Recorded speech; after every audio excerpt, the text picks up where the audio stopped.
ساری اداروں کو ہر سطح پر سوچنے کی ضرورت ہے کہ ہم قوم کو کس طرف لے جا رہے ہیں۔ ان میں جس طرح ہمارے پاس ایک کیس آیا وہاں کے پلاٹس کا MDA کا، تو اس میں ہم نے ایک فیصلہ لیا، جو ناجائز تجاوزات تھیں ان کو ختم کرنے کے لیے اسی طرح جو بلدیاتی ادارے ہیں یا ترقیاتی ادارے ہیں ان کو ہدایات جاری کی کہ وہ قانون کو نافذ کریں اور قانون کی خلاف ورزی جو ہے اس کا تدارک کیا جائے۔ اس پہ ہم نے حکومت کو بھی ہدایت کی کہ کمیشن مقرر کرے اور جو لوگ قانون کی خلاف ورزی کے مرتکب ہوئے ہیں ان کا تعین کر کے قانونی سلوک ان سے کیا جائے۔ معاشرے کے اندر قانون کی عملداری ہو اور جو ہر ملک کے اندر اور ہر مذہب میں انسان کے بنیادی حقوق ہیں وہ انسانی حقوق کا تحفظ کیا جائے اور ایک معاشرہ اسلامی اور سماجی مساوات پہ قائم ہو جہاں ہر انسان آزادی کے ساتھ اپنے حقوق کے ساتھ زندگی گزار سکے۔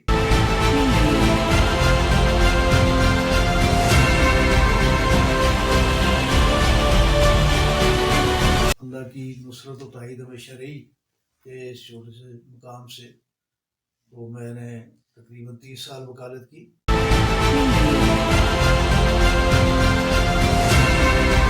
وکالت کے شعبہ میں آزاد کشمیر میں جو تھی وہ ایک اچھی پہچان تھی میری، اور کہ یہ کیسز جو ہیں وہ اہمیت کے میں نے کیے وکالت۔ جس طرح آزاد کشمیر میں 1992 میں ایک ایکٹ نافذ کیا گیا کہ بغیر پبلک سروس کمیشن کے بغیر میرٹ کے لوگ بھرتی کر کے قانون بنا دیا کہ ان کو مستقل تصور کیا جائے، تو ہم نے چیلنج کیا۔ اس میں وکیل تھا تو پاکستان سے SM ظفر صاحب حکومت کی طرف سے آئے تھے، تو اللہ کے فضل سے وہ کیس ہم جیتے، وہ ایکٹ کالعدم قرار ہوا، اور اس طرح آزاد کشمیر کے اندر جو میرٹ کے بغیر جو عہدوں پر تعیناتیاں تھیں وہ کالعدم قرار تھی۔ اس کے بعد بڑی تعداد میں نوجوانوں کو میرٹ کی بنیاد پر آزاد کشمیر کے اندر عہدوں پر تعیناتی کا موقع ملا، تو اس سے بھی خاصی میری جو آزاد کشمیر کے اندر پیشہ ورانہ شہرت میں اضافہ ہوا۔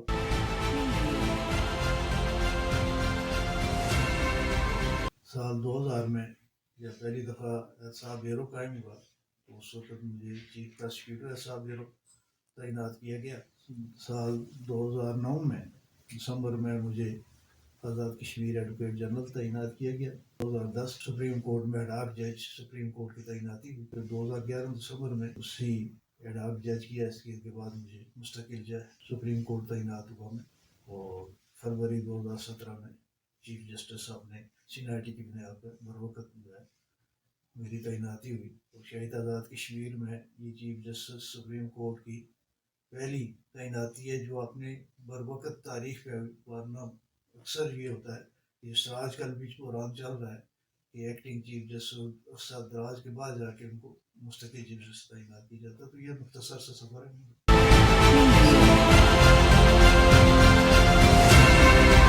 میرے عزیز، میرا خیال فخر کی بات تو نہیں ہونی چاہیے، اللہ کا شکر گزار ہونا چاہیے آدمی کو، اور اطمینان ہونا چاہیے۔ فخر انسان کس بات پہ کرے گا؟ انسان بڑی چھوٹی سی مخلوق ہے اللہ کی، اللہ کا فضل نہ ہو تو کوئی کچھ نہیں کر سکتا۔ تو مجھے اس بات کا اطمینان ہے کہ میں عدالتی 10 سال کے سفر میں، جس میں 3 سال میرا بطور چیف جسٹس ہے، تو آزاد کشمیر کی عدالتی روایات اور فیصلوں میں بہت سے ایسے پہلو ہیں جن پہ پہلے کبھی کسی نے کام نہیں کیا تھا، تو ان میں اللہ تعالیٰ کے فضل سے مجھے اور میرے جو ساتھی جج صاحبان تھے ان کو سارا اس کا جو ہے کریڈٹ جاتا ہے کہ ان کے تعاون سے ہم نے پہلی بات تو یہ کہ آزاد کشمیر کے اندر قانون کی عملداری بلا تخصیص کہ چھوٹا ہے یا بڑا ہے، حکمران ہے یا عام آدمی ہے، اس کو یقینی بنایا۔ عدالتوں کی بنیادی طور پہ کسی سے کوئی دشمنی نہیں ہوتی، لیکن ان کی ذمہ داری آئینی کہ وہ قانون کی عملداری کو یقینی بنائیں، اور قانون کی خلاف ورزی میں جو بھی شخص آئے گا عدالتوں نے اس کا نسب حسب یا عہدہ نہیں دیکھنا ہوتا، اس کی عدالت نے قانون کے حوالے سے دیکھنا ہوتا ہے کہ اس کا قانون کے حوالے سے کیا رویہ ہے اور اس کا کیا سلوک ہونا چاہیے۔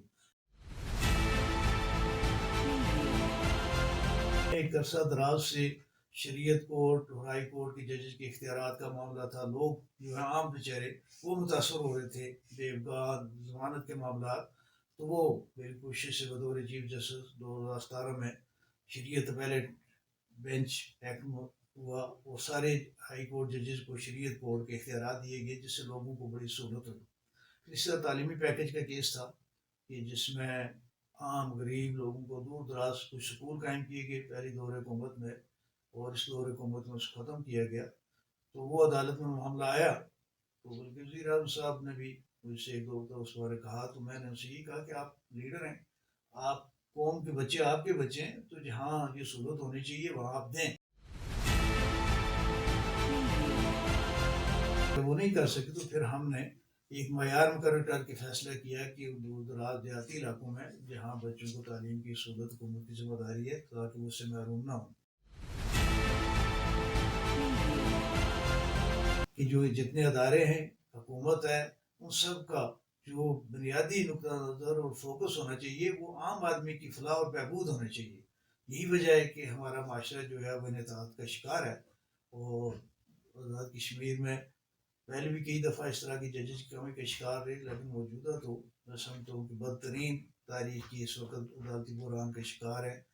سارا نظام مفلوج ہے۔ تو عدلیہ جو ہے وہ ایک اہم ادارہ ہے ریاست کا، حکومت کا نظام چلانے کا، تو جہاں پہ عدلیہ مفلوج ہوگی تو وہاں آپ سمجھیں کہ لوگوں کو بنیادی حقوق متاثر ہوں گے، قانون کی عملداری کا تصور ختم ہوگا، لا قانونیت ہوگی، قانون کی خلاف ورزی ہوگی، اس سے کرپشن بڑھے گی، اس سے بد انتظامی بڑھے گی، لوگوں میں انارکی پھیلے گی، لوگ جو ہے قانون پہ عملداری کے بجائے یقین کے بجائے پھر لوگ طاقت کا استعمال کریں گے، عدم اطمینان ہوگا، تو اس سے معاشرے میں تباہی آئے گی۔ وزیر اعظم نے صدر صاحب ہر وقت اس پہ کوشش کرتے تو میں سمجھتا ہوں شاید یہ صورت حال پیدا ہوگی۔ احتساب بیورو جو ہے آزاد کشمیر میں سمجھتا ہوں کہ اس کو اگر احتساب نہیں کروانا تو ختم کر دینا چاہیے، قوم کے کروڑوں روپے کیوں خرچ کر رہے ہیں آپ؟ اس طرح کا فیصلہ اگر ٹھوسنے کی کوشش کی گئی اور بغیر اس کے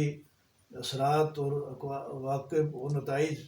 جاننے کے، تو اس کے میرا خیال نقصانات ہوں گے، دیر پا اس سے مسئلہ کشمیر بھی متاثر ہوگا، اور کشمیر اور پاکستان کے لوگوں کی بنیادی جو آپس کے ہمارے جذباتی عقیدت کے تعلقات ہیں وہ بھی متاثر ہوں گے۔ جو سائبر کرائمز کے حوالے سے امینڈمنٹ ہوئی ہے تو یہ بھی سپریم کورٹ کا نوٹس لینے پہ اس وقت اداروں کو بلا کے اس طرف توجہ دلائی گئی تھی۔ اب سوشل میڈیا کا جو ایلیمنٹ ہے آپ دیکھتے ہیں افسوسناک صورت حال اختیار کر گیا ہے۔ چیف جسٹس کا آپ کہتے ہیں، آپ پاکستان میں بھی دیکھیں، ابھی وزیر اعظم تقریر کر رہا ہوتا ہے تو لائیو کومنٹس آ رہے ہوتے ہیں ایسے بےہودہ قسم کے کہ انسان شرما جاتا ہے۔ تو یہ ہمارا عالمی ہے قومی طور پہ، اور آپ میڈیا پہ نیشنل میڈیا پہ بعض دفعہ آپ دیکھتے ہیں کہ لیڈرشپ بڑی قومی جماعتوں کی لیڈرشپ آ رہی ہے، کئی دفعہ خاتون لیڈرشپ ہے تو وہ خطاب کر رہی ہے، پریس کانفرنس کر رہی ہے، تو ساتھ جو کمنٹس آ رہے ہیں تو وہ اس قدر ناقابل بیان ہوتے ہیں، وہ جو انتہائی گرے ہوئے اخلاقی طور پہ، تو یہ ایک غلط رجحان جو ہے چلا ہے۔ اس کے لیے میرا خیال سارے اداروں کو اور میڈیا کو بھی خصوصاً اپنا کردار ادا کرنا چاہیے